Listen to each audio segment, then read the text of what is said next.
हर हर महादेव प्रिय भक्तगणों, स्वागत है हमारे YouTube चैनल आत्म सुधार पर। भोलेनाथ आज सभी पर आशीर्वाद बनाए रखें। भक्तगण, आज हम सभी को भगवान शिव शंकर के आशीर्वाद और उनसे जुड़े कुछ संकेत के बारे में सुनाने जा रहा हूँ। ये संकेत बताते हैं कि भगवान शिव आपके साथ में हैं, तो इस पवित्र कथा को ध्यान से जरूर सुनें। दोस्तों, अगर भगवान शिव से इंतजार कर रहे हैं तो तैयार रहना, वह इनसे कहीं ज़्यादा देने वाले हैं जितना तुमने मांगा है। दोस्तों, जिस तरह लोग मुड़ते इंसान को कंधा देना समझते हैं, काश इस तरह से जिंदा इंसान को सहारा देना उन्हें समझने लगे तो जिंदगी आसान हो जाएगी। दोस्तों, अगर आप ये कहानी सुन रहे हैं तो पूरा सुनिए। इस कथा को आधा अधूरा सोच कर जाने की गलती मत करिएगा, क्योंकि इस पवित्र कथा को आधा अधूरा छोड़ने से आप पर महादेव नाराज हो जाएंगे। इसलिए इस कथा को पूरा सुने। वीडियो को आधा अधूरा देखकर आप भोलेनाथ का अनादर ना करें। इस धरती पर सभी व्यक्ति ईश्वर के लिए उनके बच्चे के समान हैं। ईश्वर सदैव सभी भक्त पर अपना आशीर्वाद बना रखते हैं और सबकी देखभाल करते हैं। कहते हैं, भगवान शिव अपनी दृष्टि बनाए रखते हैं। यदि कोई व्यक्ति सच्चे कर्म करता है, बिना किसी स्वार्थ के दूसरों की मदद करता है, समाज सेवा करता है या सच्चे मन से ईश्वर की आराधना करता है, तभी भक्त भगवान शिव उन पर प्रसन्न रहते हैं। ऐसे लोगों को ईश्वर का विशेष आशीर्वाद मिलता है और उनकी कृपा दृष्टि बनी रहती है। हमारे प्रतिदिन के जीवन में हमें कई सारे अलौकिक संकेत मिलते हैं। अगर हम ध्यान ना दें तो हम इन्हें पहचान नहीं पाते। इसी प्रकार हमने सब छल ऐसे संकेत वर्णन किया गया है जिसकी सहायता से आप यह बता सकते हैं कि व्यक्ति पर ईश्वर की विशेष कृपा है। तो आइए जानते हैं क्या है यह संकेत। ओम तड़कम करम यादम महतम महत्वम बदनम और बार रुद्रम बदनाय मृत और मुख्य नाथ। अगर कोई व्यक्ति सही और गलत को भली भली बात ही समझता है तो इनके बीच का भेद बताने में समर्थ है। तो शिव पुराण के अनुसार ऐसे लोगों पर उनके इष्ट देवता का विशेष आशीर्वाद होता है। यदि कोई व्यक्ति अपने स्वप्न में किसी देवी या देवता को देखता है तो यह भी बेहद शुभ माना जाता है। कहते हैं, ईश्वर को सपने में देखना कोई आम बात नहीं। अगर आप ईश्वर को सपने में देखते हैं तो यह भी एक प्रकार का संकेत है कि उनकी आत्म पर विशेष कृपा है। ऐसी मान्यता है कि आप अगर शादी किसी बहुत अच्छे व्यक्ति से होती है तो इसका भी अर्थ यही निकलता है कि ऐसा इसलिए क्योंकि एक अच्छा जीवन साथी आपका पूरा जीवन अच्छा कर सकता है। वही दूसरी ओर यदि आपका अच्छा जीवन साथी अच्छा ना हो तो आपका जीवन नर्क के समान हो सकता है। इसलिए एक अच्छा जीवन साथी मिलना एक अच्छे भाग्य का निशानी होती है। दुनिया के कई ऐसे लोग हैं जो बहुत पढ़े लिखे और सक्षम हैं, इसके बाद उनके काम नहीं मिलता और वह बेरोजगार हो जाते हैं। इसलिए यदि आप अपने ग्रहण किए हुए शिक्षा के आधार पर कमाने या अपना परिवार चलाने में समर्थ हैं तो इसे ईश्वर की कृपा मानिए। जो भी मनुष्य अपने गुस्से पर काबू रखने में सक्षम होता है और जो अपने मन को शांत रखकर मुश्किल से मुश्किल परिस्थितियों का सामना कर सकता है, ऐसे व्यक्ति पर भी ईश्वर भगवान भोलेनाथ का कृपा दृष्टि होती है।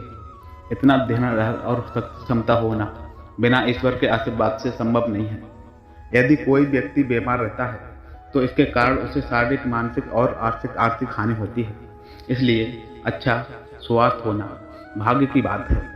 यदि आपका स्वास्थ्य हमेशा सच्चा रहता है या आप कभी गंभीर रूप से बीमार ना होते हों तो यह आपके लिए शुभ संकेत है। इसका मतलब है कि भगवान आपके हित में है। आपने शायद देखा होगा, कुछ लोगों के सहज बोध की शक्ति बहुत कमाल की होती है। उन्हें जिन्हें चीज आभास होता है वो चीज उन्हें सच में घटित हो जाती है।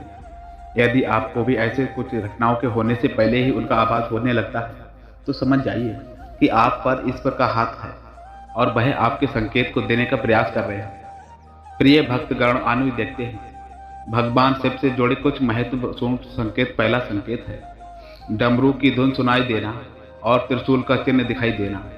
महान देव की उपासना में डमरू का धुन सुनाई देना यह एक संकेत हो सकता है कि महादेव आपके पास हैं।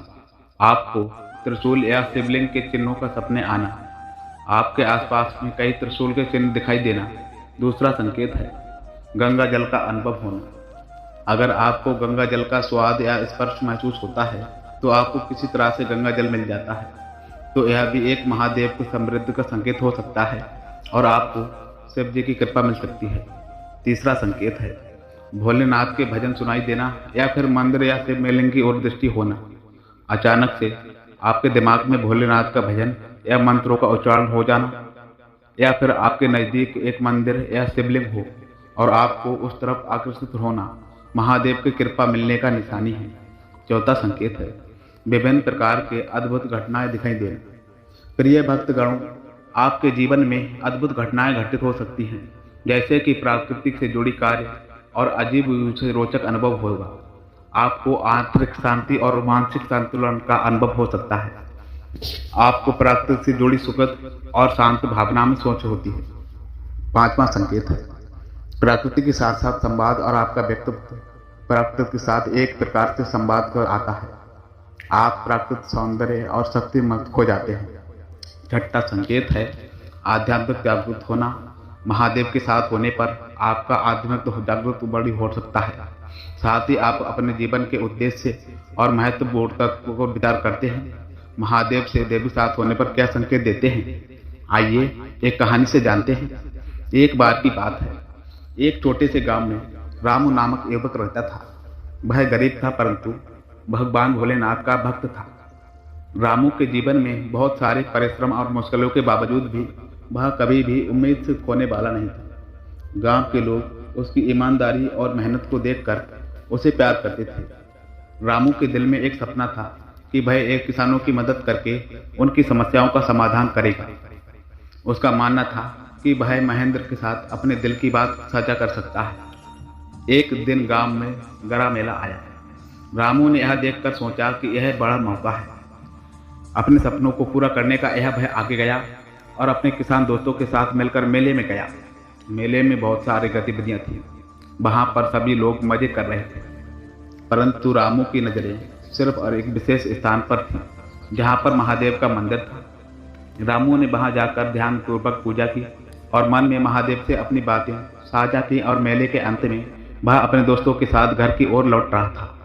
तभी एक अद्भुत घटना घटी। आकाश में गरज की आवाज सुनाई दी और बिजली चमक उठी। सबकी आंखों के सामने एक अद्भुत दृश्य उत्पन्न हुआ। भगवान भोलेनाथ खुद रामू के सामने आए। वह आकर्षक रूप में रामू के सामने खड़े हुए और उसके सवालों के उत्तर देने लगे। भगवान भोलेनाथ ने रामू की मेहनत, समर्पण और उम्मीद की महत्वपूर्णता को बताया और उसे समझने सार्थक एक छोटी सी बूंद दी। रामू ने उस बूंद को धरती में डाला और जल से भरपूर फसलों को उसकी मदद से बचाया। उसकी मेहनत और भोलेनाथ की कृपा की बदौलत उस गांव में खुशियां फिर से आ गईं। सभी गांव वालों ने महादेव की कृपा को समझा और रामू के साथ साक्षात्कार करने के बाद उसने यह सीख लिया कि मनुष्य की मेहनत और भगवान की कृपा साथ साथ होने पर ही सफलता मिलती है। इस दिन से राजू ने अपने जीवन के मार्ग में सत्य और ईमानदारी के साथ आगे बढ़ते हुए देखा और उन्हें महादेव की महत्वपूर्णता को हमेशा समझाने का प्रयास किया। इस कहानी से हमें यह सीख मिलता है कि जब हम मेहनत और ईमानदारी के साथ काम करते हैं और भगवान भोलेनाथ के साथ अपने संबंध को मजबूती से बनाए रखते हैं तो हमारे जीवन में सफलता और खुशियाँ खुद ब खुद आ जाती हैं। प्रिय भक्तगणों, यह वीडियो कैसे लगी? अगर ये वीडियो अच्छी लगा है तो ये वीडियो लाइक और शेयर और कमेंट में हर हर महादेव जरूर लिखें। इसी तरह के नई नई वीडियो देखने के लिए इस चैनल को सब्सक्राइब जरूर कर लें। धन्यवाद। हर हर महादेव। जय शिव शंभू। जय माता पार्वती। ओम हरि ओम नमः शिवाय।